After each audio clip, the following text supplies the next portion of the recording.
Sup nerds, and welcome back to the HWN Nerds YouTube channel. So today, as you can probably tell by the title and thumbnail, we're doing a video on Ben 10. Ben 10 returns specifically from the Alien Force era.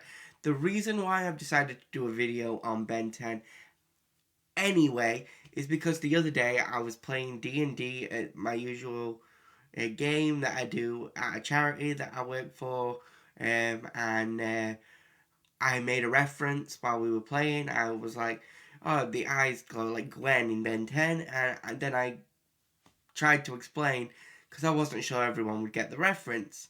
I thought it was a pretty niche thing. And I got this look back at me like, are you actually kidding me? Of course we know what you're talking about. It's Ben 10. And this is a widespread of ages. It's not just like everyone is around the same age as me. It spreads from people quite a bit younger than me to people older than me. So I was like, oh, Ben 10 is universal. And that got me thinking, why haven't I done a video on Ben 10? Then I got to thinking, what era of Ben 10 should we do? Should we do Classic? Should we do Alien Force? Should we do Ultimate Alien? Should we do Omniverse? Or should we do the reboot and actually see if the reboot was any good or not? And for me, I thought there's only one era that I really want to look at and see if it still holds up as the sequel series, and that is Ben 10 Alien Force, the two-parter that kicks off this like Renaissance new era of Ben 10 from the classic. Ben 10 returns. So that's what we're doing in this episode. We're going to do Ben 10 returns. We're going to look at this episode. We're going to see if it still holds up, whether the nostalgia goggles were on when I was thinking about this episode, or whether this episode absolutely slaps and is what I remember it to be, the pinnacle of Ben 10, drawing you in, making you question, why did Ben take off the watch? Making you question, what are the DNA aliens? Making you go, oh, I like the glow up of Gwen. Making you go, oh, Kevin's on our side now. All that stuff. Let's have a look at this. Let's see if it still lives up to the hype that I've got running around in my brain. And yeah, let's get into this and let's have some fun transforming into 10 different aliens.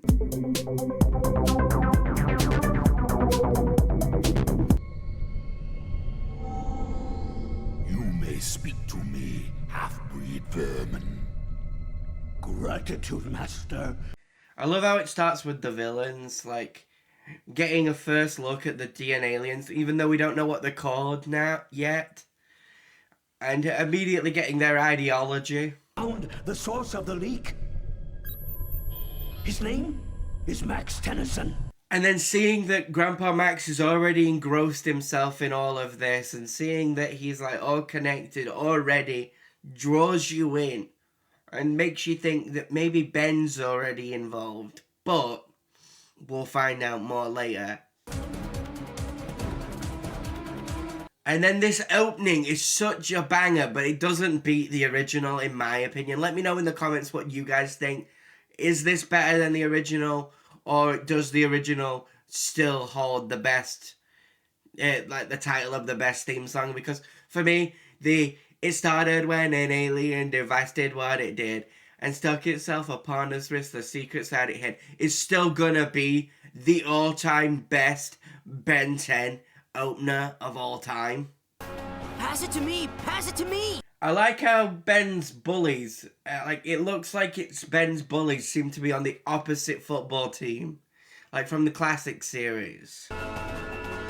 And Ben being in the classic shirt as well, because he's playing football, just brings back that nostalgia feeling of watching classic Ben 10 before we shift into the AF era outfit. Ben Tennyson, hi. Julie, I know who you are. I like how they're setting up feelers for Ben and Julie's relationship. We won't get into how they butcher that. I've seen some great videos here on YouTube talking about it, and if you want, I can dive into it as well. But like, they absolutely do fumble the bag when it comes to Julie and Ben, and the way that they break them up in Omniverse is just damn right disrespectful. I like the fact that Ben's first instinct is to hit the Omnitrix even though he doesn't have it. And it's our first inkling that Ben doesn't have the Omnitrix. So you'd like, wait, why doesn't Ben have the Omnitrix? Obviously, I knew that Ben didn't have the Omnitrix because I've seen this before a lot when I was a kid. But like, if you haven't seen this before, and you've just come straight from the classic series, seeing Ben jump straight into hero time and smack his wrist and nothing happened, you'll be like, why doesn't Ben have the Omnitrix? And it'll be starting to make you think. And to me, that's the same feeling I get every time I see that scene. Ben just keeping the Omnitrix in a shoebox is hilarious. Yeah! I like how they show that Gwen kept up her martial arts training after the summer that they had. I like how the fact that it was light out and now it's dark, implying Gwen took like forever to get changed. You know what? It wasn't the watch that was special. It was you. I like this pep talk. It feels like growth from the classic series. The Omnitrix ain't yours. I'm pretty sure it is, mate. He had it for an entire summer, and Azimuth told him he could keep it in Secrets of the Omnitrix.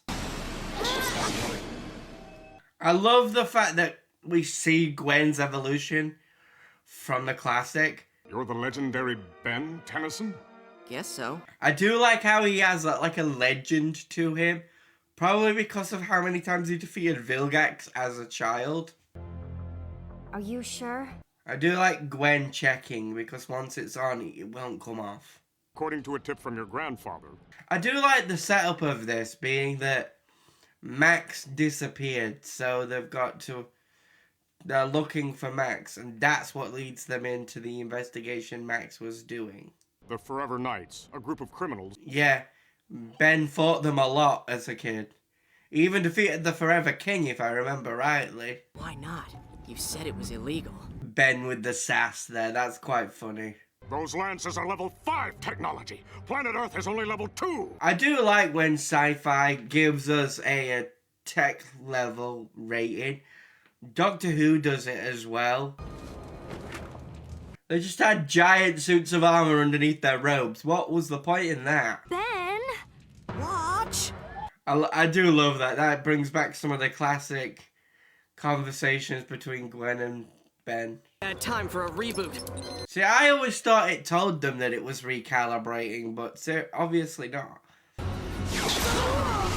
I do remember as a kid thinking, this was really cool and everything, but we're watching Ben 10, and we haven't even seen him transform yet. But as an adult, I like the pacing of this. Like, it's making you wait for it. Like, I do think this is really thingy, and showing you that Ben can hold his own even without the watch. That is just gross, though. I'm sorry. Like, I know it's their power, but it is gross. It does remind me of Stinkfly. Swampfire! I do like the callback, the fire guy being the first one to be used. Very similar to how Heat Blast was the first one used in the classic series.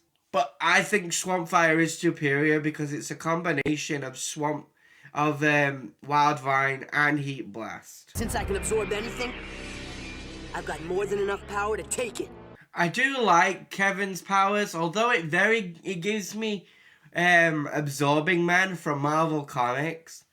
He's always right.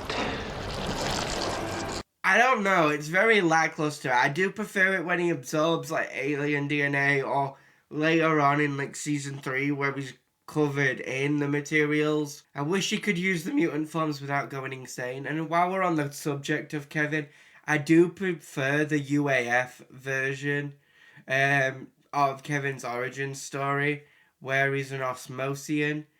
Kevin, people could be hurt. I like the fact that Gwen gets through to Kevin before anybody else. Don't talk to her like that. I like how Kevin, who's only just joined and has no real connection other than the fact that he was the enemy to these two, is the one to call Ben out on being arrogant and a bit rude to Gwen, even though he's dealing with emotions. Obviously, he's lost Grandpa, and he doesn't want to think about him being dead, because you don't know. Like, he was undercover and he's disappeared. He could have been killed by the alien. Nobody knows. So, the fact that Kevin's the one to call him out for it, I do like that. And again, it's another hint at the eventual relationship Gwen and Kevin will have. As for Kevin's car, I know it's a big staple of the fandom, but I've been always more partial to the car Ben eventually gets, built by Kevin. I'm not a big fan of Kevin's car. It looks cool. It's too green for me. Like, I get that's the aesthetic of this era, green, but I prefer the black car that Ben eventually gets with the green stripes. And that was the end of the last episode. We end on a dragon showing up. That was pretty cool. I do like how they kept Kevin's roguish charming with him stealing from the Forever Knights. Although, could be argued that they did owe him, seeing as though they never paid him for the weapons that they took. In episode 1, I really did like the setup, like trying to find Grandpa Max and everything like that. And the fact that Ben had to choose to put the Omnitrix on. I think it should have been drawn out a little bit more. I like how there's like a backwards and forwards between Kevin, with Ben being like, oh, subtle, you wouldn't think to find the Forever Knights in a castle. And Kevin's just like, well, you didn't think. And I like the setup between Gwen and Kevin, like hinting at their eventual relationship. But one of the things that I don't particularly like about the first episode is we only really got one alien debuting in the first episode. And I feel like that was a missed opportunity. I feel like they might do more in this episode. And maybe they released them at the same time. I can't remember. But I just think that, like, we only got to see the one alien. We only got to see Swampfire do something. Also, while we're on the thing of Swampfire, it was never really explained why he suddenly started calling out the aliens' names after transforming. Because in the classic series, he just transformed and then came up with a name for them. But however, in UAF, whenever he transforms into a new alien, he says their name as if it's pre-programmed in. Make me. I love how we pick straight back up from the dragon attacking, and they run straight into the Forever Knights, and then Kevin is the first one to dive straight in to fighting the Forever Knights. It's like perfect. I love how he picks up the floor as well and like makes it into a wave. It is a really cool use of his powers, like taking on the same material and then making the floor wave out. Echo is an interesting choice for the second alien we get to see. For me, Blitzwolfer and Ditto are like a combination of... Echo is a combination of those two. So, I would have thought they would have used Humungousaur to fight the dragon, but maybe that was too on the nose, so that's probably why they didn't do it. Kevin! I do like how the plumber dude just saved Kevin not once, but twice from the same guy, and then scolds him by explains why level 5 technology isn't allowed on Earth in like a parental sort of way. Do you think the Forever Knights thought Gwen was a witch? Like, because of their like whole medieval sensibilities and sort of thing? Got you, got you. Okay, that's kind of funny. I love Ben just using the sonic scream to take out the dragon. He didn't even know if it was a living creature. Yeah, we find out it's a robot. But he didn't know that. Warn somebody when you're gonna do that. Seriously. I like how he gives Kevin a smirk, but actually apologizes to Gwen. Like, it's fitting for this point in time. Let us help you. I like how you can kind of see him start to shrivel, frame by frame, as he's dying and talking to them. Gwen immediately leans into Kevin, also linking back to the fact that they will eventually become a couple. I'm in. The fact that he was able to save Kevin immediately gives a reason for Kevin to be like, I'm in. These guys are the reason this man is dead, and this man saved my life. I like the fact that they were able to connect these dots and give us a reason for Kevin to actually be on the team.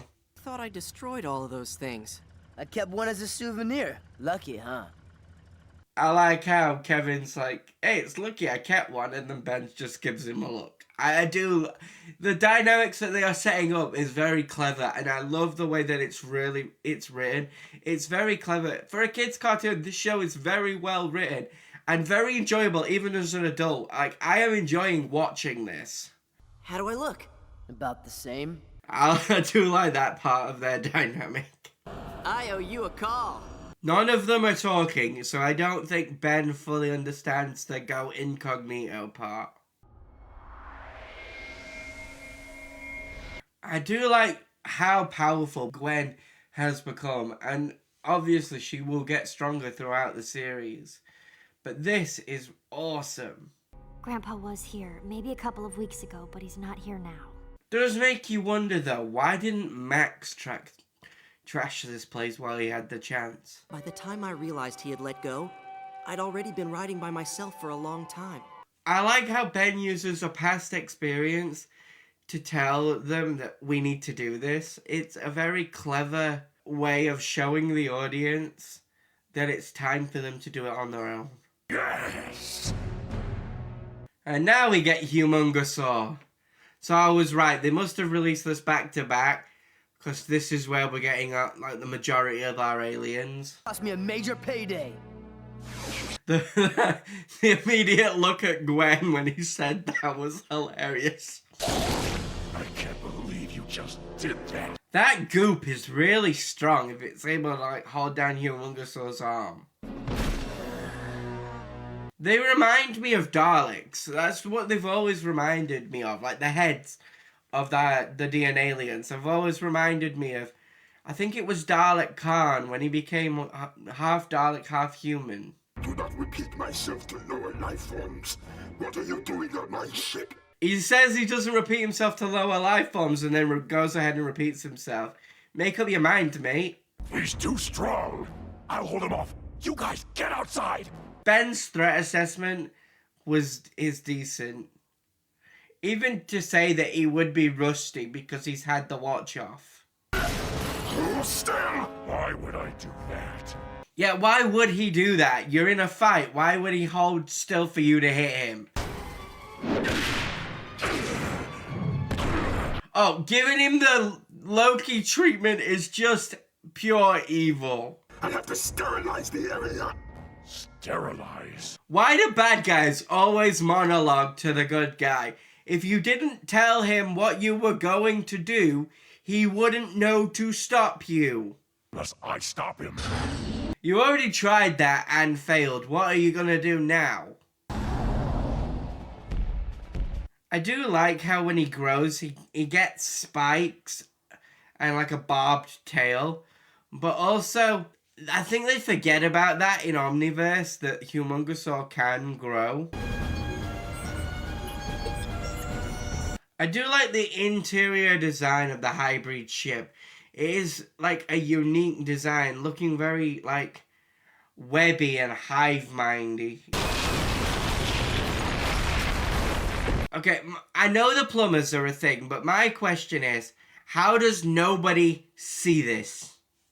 Like, we know that until Ultimate Alien, Ben's identity is a secret. So I understand that.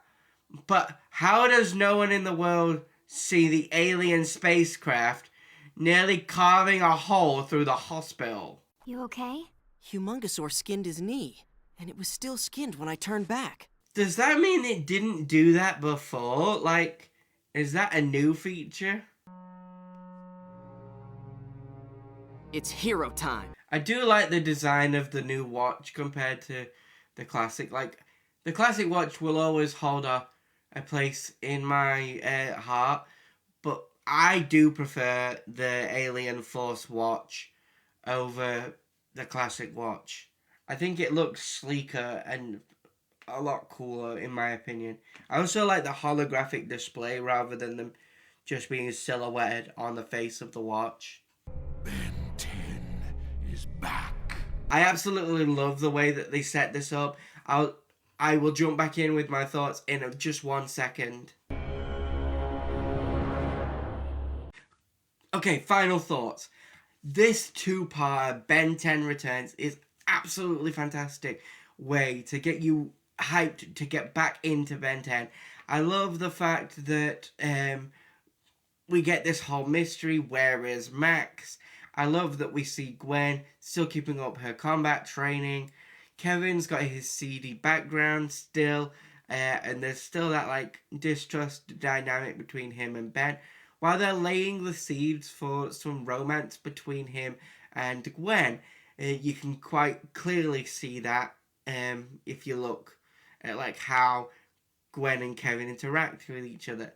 I also like the fact that there's an alien plumber that like sort of brings them in to it, and it gives Kevin a reason to stick around with the group.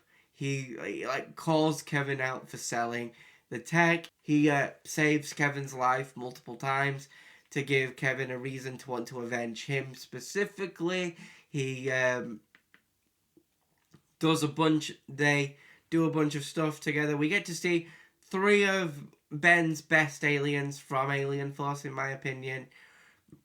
Although we still miss one of my favourites that haven't shown up yet, which is Big Chill.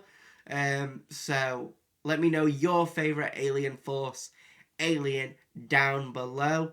Or let me know your favourite Ben 10 alien of all time down below. My favourite Ben 10 alien of all time is Heat Blast. So there you go, you know that about me. But I'm a bit basic.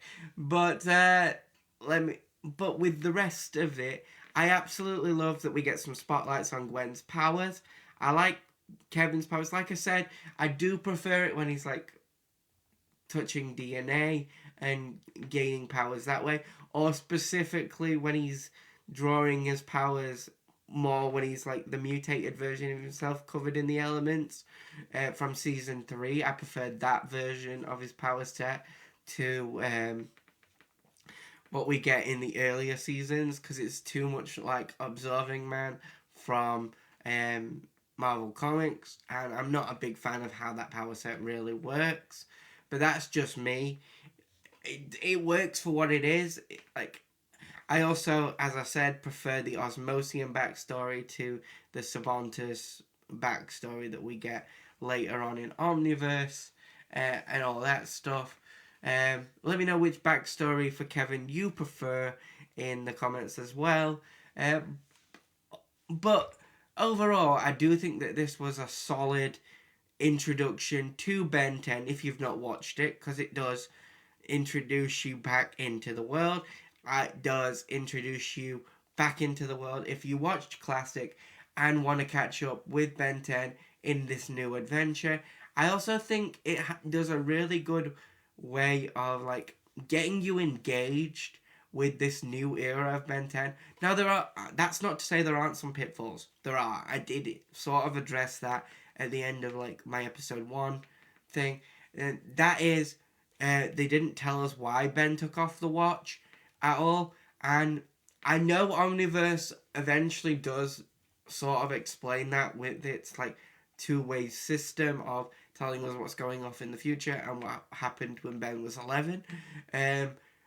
Again, I'm not a big fan of the reason they came up with why Ben took off the watch in Omniverse. It's just because he lost feedback. That's by the by. I do think we would have benefited from an explanation in this series. It didn't have to be in these 2 episodes, but throughout this series as to why Ben took off the watch in the first place. I think we would have benefited from that. I also think we would have benefited from seeing more of like Grandpa Max as undercover operation, like sprinkled in, kind of like how we had 2 storylines in Omniverse with young Ben and old Ben, maybe balancing it out that way. But that's not really on these 2 episodes thingy. Looking at like some of the negatives for these 2 episodes, Kevin's turnaround itself was a little bit quick. I understand we're using fast pacing because it's a kid's cartoon. However, we go from Kevin wanting to fight Ben to Kevin joining Ben in the span of in-universe a night. He wants his revenge at the beginning for being put in the Null Void to joining Ben's team very, very quickly. Now, I did lay out why there are some reasons for why he would join Ben's team. However, I fail to see why those reasons would still have him wanting to help Ben specifically. Now, Gwen I get, but Ben specifically, I don't get why he would be wanting to be on Ben's team, because Ben is the reason, in Kevin's mind, at least, from what we were told, that Kevin got put in the Null Void, and therefore it doesn't make a lick of sense that Kevin would switch up that quickly.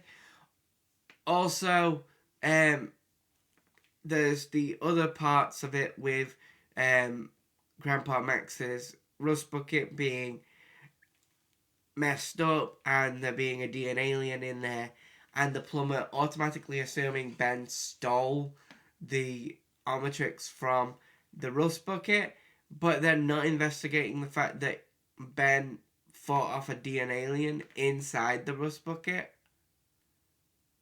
as well. The plumber seemingly not having any knowledge of the Null Void was a bit of a weird thing for Ben and Gwen to have to explain, seeing as though that is plumber technology. That was a weird explanation point. I get that was probably so that we had they were able to load up on us. If you haven't seen the classic series in a while, or hadn't seen the classic series at all, it's a way for us to be told, oh, the Null Void is this extra-dimensional prison. I get what they were really aiming for with it. It's just, it should have come from the, like, Ben should have said, oh yeah, we trapped him in the Null Void, and the plumber should have been like, what, the extra-dimensional prison? No wonder he hates you, or something like that, rather than it being them explaining it to the plumber. I don't really think it fits them having to explain it to him. But these are just nitpicky gripes with the episode. Also, I could have sworn that the watch did tell Ben it recalibrated, but clearly not. So, hey ho. I also think that there wasn't really much explanation on how it changed from Ben naming his aliens to him changing into them with them preset named. Like, that would have been nice to have had a smaller explanation, like Ben just being like, that's weird, I automatically know their name, or something like that. But that, again, these are nitpicks. These episodes were really good for what they were, and really enjoyable. I did enjoy watching them. And again, I had hindsight knowledge, so having the hindsight knowledge made them even more enjoyable, because I was able to see what they were setting up in these 2 episodes, and I thought it was really fun. But with that being said, I think I'm going to call this video to an end. Don't forget to like and subscribe if you've liked this content, and ring that notification bell to stay up to date when we drop new content. And as always, stay happy, stay healthy, and most of all, stay nerdy.